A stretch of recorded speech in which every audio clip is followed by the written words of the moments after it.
এক গ্রামে ছিল একটি ছোট্ট বিড়ালছানা, তার নাম ছিল টুকটুকি। টুকটুকি ছিল খুবই কৌতূহলী আর দুষ্টু। সারাদিন সে গ্রামের এদিক সেদিক ঘুরে বেড়াত, কখনো গাছে উঠত, কখনো মাটিতে খেলা করত। একদিন টুকটুকি খেয়াল করল একটি ইঁদুর তার বাসার দিকে ছুটে যাচ্ছে। সে চুপি চুপি ইঁদুরটাকে অনুসরণ করতে লাগল।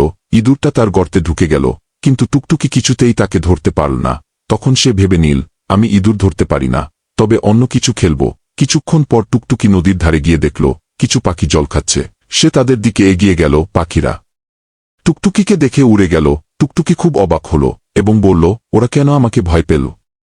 এরপর টুকটুকি নদীর পাড়ে বসে রোদ পোহাতে লাগল। হঠাৎ তার চোখে পড়ল একটা বড় মাছ নদীর পানিতে লাফাচ্ছে। সে ভাবল, ইস, আমি যদি মাছ ধরতে পারতাম। কিন্তু সে জানত পানিতে নেমে মাছ ধরা তার পক্ষে সম্ভব নয়। দিন শেষে টুকটুকি ক্লান্ত হয়ে তার মার কাছে ফিরে এলো। মা তাকে জিজ্ঞেস করলা, আজ সারাদিন কি করলে?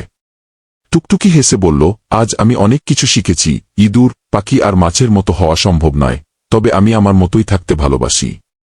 এই গল্প থেকে আমরা শিখি যে সবাই আলাদা এবং নিজেদের মতো করে সুন্দর। নিজেকে ভালোবাসা আর নিজের কাজেই আনন্দ খুঁজে পাওয়া সবচেয়ে বড় বিষয়।